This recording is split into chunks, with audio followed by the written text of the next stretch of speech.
Magandang araw sa lahat. Ako si Ofelia Elena C. Palabrica at ang kasama ko sa report na ito ay si Reka Panibarat. Ang aming pag-uulat ngayon ay pumapatungkol sa sining at kultura ng aklan. Pagkatapos ng aming report, inaasahan na ang mga estudyante ay mailalarawan na ang festival na Ati-Atihan, may ideya na kung ano ang pinagmula ng Ati-Atihan at may kaalaman na sa kultura at kasaysayan ng aklan. Ati-Atihan, isang napakasayang pagdiriwang na pinagkakapuri ng mga aklanong bilang bahagi ng kanilang kultura. Ito ay ginaganap taon-taon tuwing buwan ng Enero sa mga bayan ng Kalibo, Ibahay, Batan, Macatao at Altayas. Ang pinakamasaya sa lahat ng pagdiriwang ang ginaganap sa Kalibo tuwing ikalawang linggo pagkatapos ng pista ng 3 hari. Tinawag na Ati-Atihan ang pagdiriwang dahil ito ay nangangahulugang tularan ang ati, na tumutukoy sa mga katutubong ati or eta, ang mga unang nanirahan sa Panay at mga bahagi ng Kapuluan. Noong unang panahon, ang mga Borneanong dato na tumatakas mula sa kanilang lugar ay tinanggap ng mga ati sa Panay at bilang pasasalamat, ginaya nila ang itsura ng mga ati sa pamamagitan ng pagpipinta ng kanilang katawan ng itim gamit ang uling, habang nagsasayaw at nagdiriwang. Kaya ang pista ay na pinangalan ng Ati-Atihan bilang pagunita sa pagkakaibigan at pagkikipagkapwa sa mga ati. Sa paglipas ng panahon, ito ay naging isang relihiyosong pagdiriwang na nagpapakita ng debosyon kay Santo Niño kung saan may parade, sayawan at tugtog ng tambol na sinasabayan ng sigaw na hala bira. Malaya ang bawat isa sa pagpili ng kasuotan.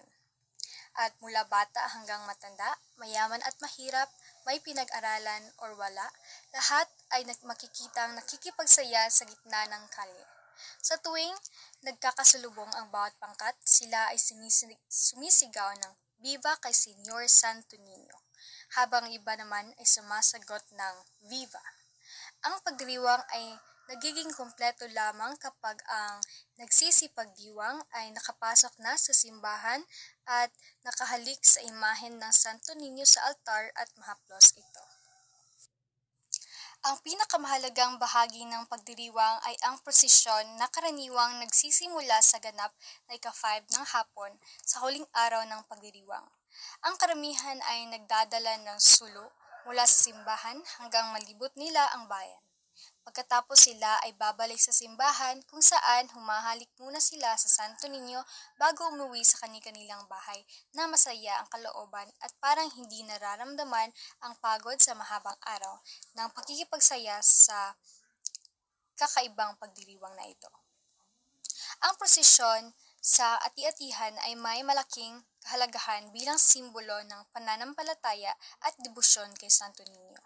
Sa panahon ng prosesyon, iniaangat na at dinadala ang imahe ng Santo Niño bilang pagpapakita ng pasasalamat at paggalang na sumasalamin sa pagyakap ng mga Pilipino sa Kristyanismo mula sa orihinal na paganong ritual na Ati-Atihan. Bukod dito, ang prosesyon ay nagsisilbing pagkakaisa ng mga tao sa pagdiriwang na nagpapalalim ng kanilang espiritual na koneksyon at nagpapakita ng pagkilala sa kasaysayan at kultura ng aklan. Kailan nagsimula ang Ati-Atihan? Sa himig ng tambol, sila ay nagsipagsayaw at labis na katuwaan ang sumapuso sa bawat isa. Mula noon, ipinagdiriwang na nila taon-taon ang pagkakasundong ito at itong huli upang gayahin ang mga tunay na ati, ay nagpapahid pa rin ng itim ang mga nais makipagdiwang. Sa hindi sinasadyang pangyayari, nang dumating ang mga Kastila ng pagayruwang ay nataon sa pista ng Santo Niño, kaya't ito ay nagkaroon ng banal na kahulugan. Galing sa salitang ati, ang maiitim na unang tao, at malay o maray na, ang ibig sabihin ay malaynon. Ngayon, ang karaniwang tawag na lamang sa pagdiriwang na ito ay Ati-Atihan. Ang isa pang bersyon ay nagsasabi tungkol sa kampana ng Madianos na natanggap ng Kura Parok ko galing sa isang napakagandang babae sa tabing dagat. Ang kampana ay puting-puti at napakalaki kaya't 20 lalaki ang kinakailangan upang mabuhat iyon papuntang bayan. Isang batong simbahan ang itinayo upang paglagyan nito. Ang mga nais magnakaw nito ay nilalabanan ng mga mamamayan, subalit marami ring napapatay sa kanila. At dinadala pa ang mga ibang kababaihan nila kaya't sila'y lubhang nalulungkot. Sa isang hindi inaasang pangyayari, isang milagro ang naganap kung saan isang magandang babaeng dala-dala ang Santo Niño ang nagpakita sa mga mamamayan. Pinayuhan silang magpahid ng itim na uling sa kanilang muka at katawan, sumampalataya sa Poong Nazareno, at ipagtanggol nila ang kampana kahit ano paman ang mangyari at huwag itong ipagbibili o itatapon sa dagat sapagkat may darating na kamalasan sa bayan at sa mga mamamayan ng Aklan kung mawawala sa kanila ang kampanang ito. Sinunod ng mga tao ang sinabi sa kanila, nagpahid sila ng mga uling at nang dumating ang mga kaaway, hindi sila inano at hindi na nagsibalik ang mga ito. Subalit, nang sumunod ng mga taon, isang datong nainggit sa pagkakaroon ng kapangyarihan ng mga pari ang nagpagsyang kunin ang kampana at itapon sa ilog. Ito ay nagawa nila isang gabi sa pamamagitan ng karasan. Naging totoo nga ang mga hula mula noon ang ilog ng Aklan ay palaging bumabaha at maraming nasisirang mga pananim. Marami rin ang nasawi. Upang mabawasan ang galit ng kampana, ang mamamayan at pari ng Aklan ay nagpasyang magkaroon ng taon-taong isang banal na seremonya. Ito ay tinatawag nating Santo Niño o Ati-Atihan. Ayon naman sa ating mananalaysay, ang Ati-Atihan ay nagsimula noong ika-13 siglo kung saan nagkaroon ng pagdiriwang dahil sa pagkabili ng mga datong taga Borneo sa isla ng Panay sa mga Negreto na pinagmumunuan ni Haring Marikudo. Ang mga dato ng taga Borneo ay umalis sa kanilang bayan dahil sa kalupitan ng kanilang taga-pamuno. Noong 1250, dumating sila sa Aklan, isla ng Panay, sa pamamagitan ng mga bangkang kung tawagin ay barangay. Nais na makipagkaibigan ng mga dato sa mga Negreto at manirahan ng tahimik kasama sila, kaya't ipinatawag ni Marikudo ang lahat para sa isang pagdiriwang. Pagkatapos ay sinabi niya kay Dato Puti na pagbawain ang mga tauhan sa kanilang bangka at sila ay magkaroon ng kasayahan.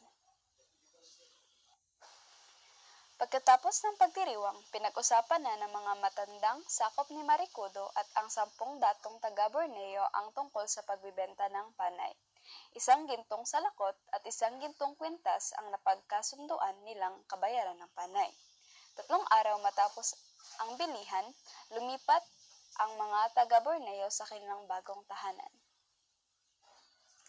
Mula noon, ipinagdiriwang nilang palagi ang ati-atihan. Tuwing sasapit ang panahon ng tag-ani, ay papahid ng uling sa kanilang muka ang mga taga Borneo pang magkapareho sila ng mga kaibigan nilang Negreto. Ito ang dahilan kung bakit nagpapahid pa rin ng itim ng ang mga taga-Aklan tuwing sasapit ang pistang Santo Niño.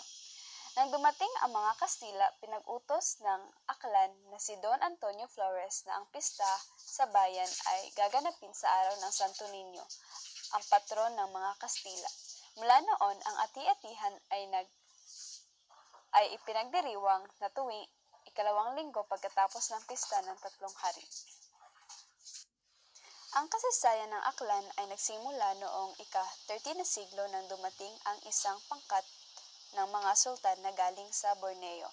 Ang pangkat ay binubuo ni na Raha Sumakwil, Bangkaaya, Paiburong at Dato Puti na siyang pinakapuno.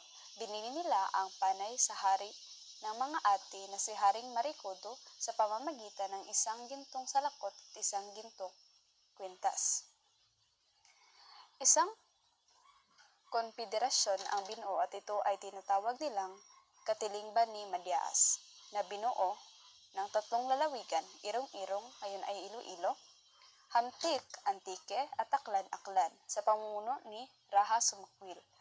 Ang pinakapuno ng lalawigan ng Aklan ay si Raha Pangkaaya, ginawa niyang kabisera ang Madiaos, ngayon ay Marianos Numancia. At noong 1215, ang lalawigan ng Aklan ay maayos na binuo. Nang namatay si Bangkaaya, marami ang pumalit sa kanya. Ang mga ito ay ang anak niyang mga lalaki na si Dato Paiburong, sina Dato Balingaga, Balinosa, at Daguob.